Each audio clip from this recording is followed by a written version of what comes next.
Hi Smashers, welcome back to my channel. Today I'm going to be talking about the 5 principles of drawing outdoor. These principles will help you to draw quicker and better urban sketches.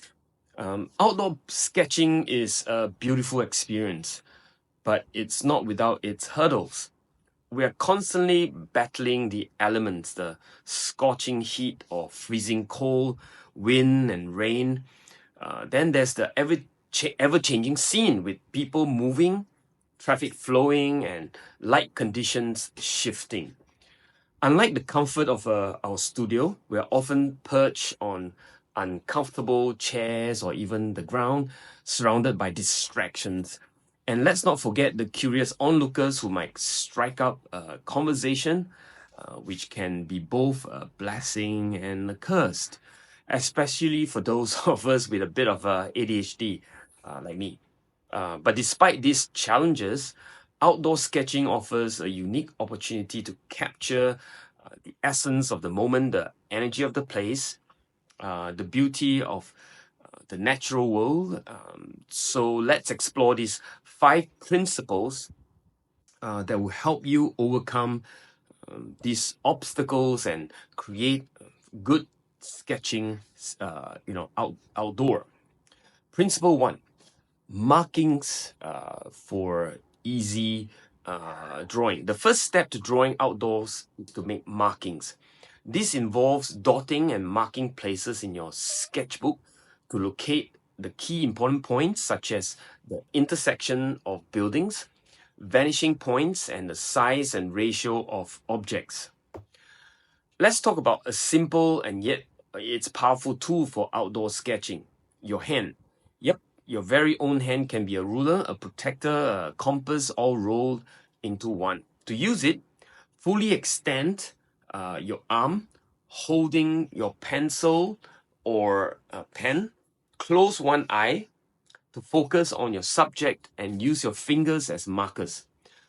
Align your thumb with one point and your index finger with another to measure distance. For angles, form a right angle with your thumb and index finger. Now, here's the trick. Keep the same distance between your eye and your sketchbook as you did when you're measuring the subject.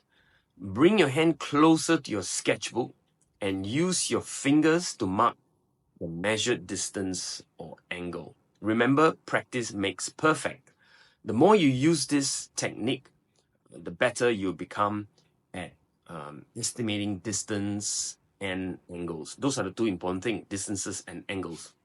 So the next time you're out sketching, give it a try. You'll be amazed at how much it can improve your accuracy. With this, you mark all the key points that will help you sketch the outline into the sketchbook.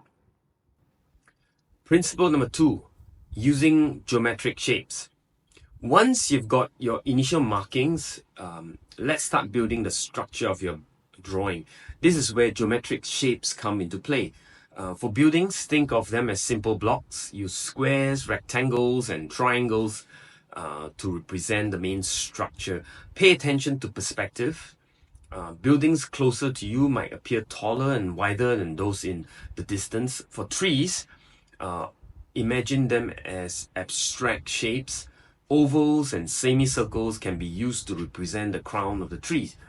For the trunk, a simple line or a slender rectangle will probably do.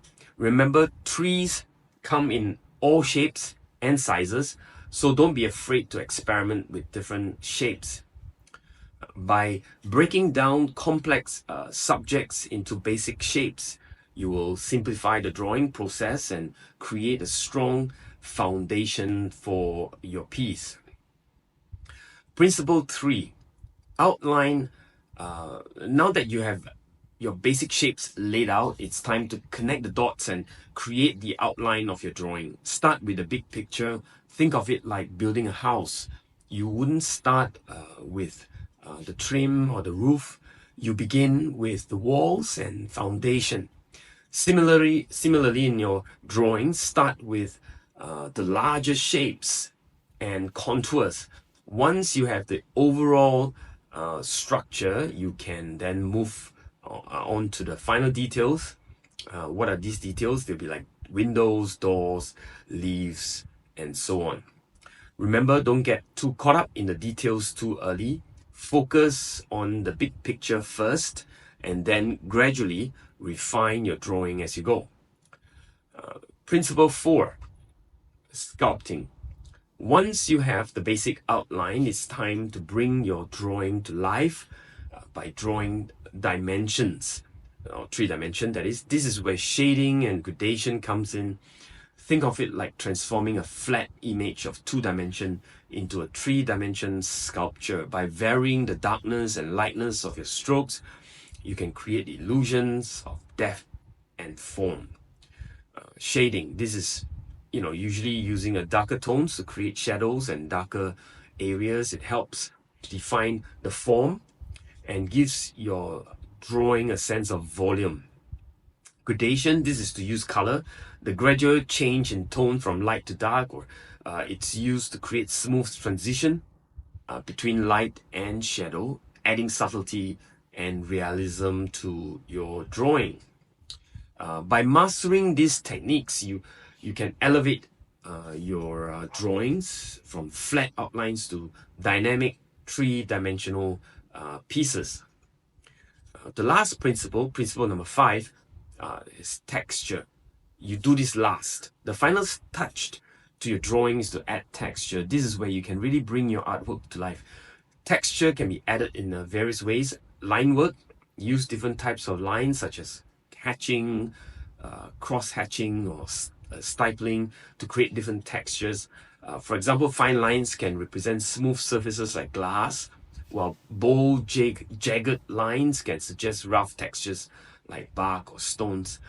Shading techniques, well, you just gotta experiment with different shading techniques depending on your pencil, pen. You can blend, smudge, dry brush if you use a brush to create all kinds of texture. Basically, you're mark making using tools like pen, brushes, fingers to basically leave unique marks and texture. Remember, the key to effective texture is to use it selectively. Too much texture can overwhelm your drawing. Hint, don't tell.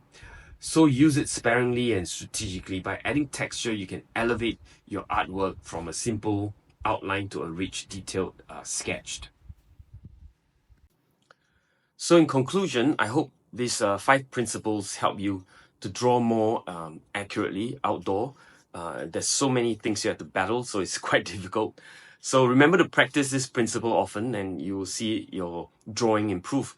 So number 1, make markings. Have a good idea of where they are. Geometric shapes to approximate. Use outline first, then sculpt the 3-dimension, and texture last. Okay, so here's additional tips for outdoor drawing.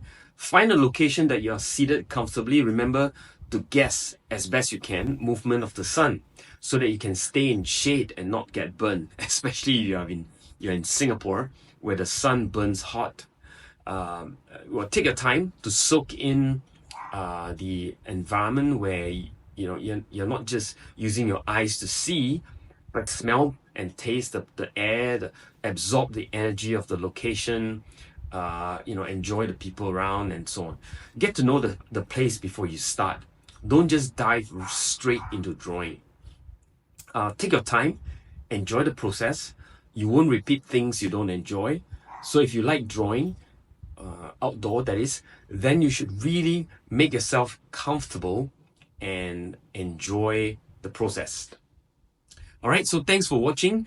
I also like to add that it is important to be patient and not get discouraged when you are first starting out. Drawing it takes time and practice to master. If you are patient and persistent, you will eventually be able to create beautiful and realistic drawings. Take care and stay safe wherever you are. This is We Take Out for this week. Bye.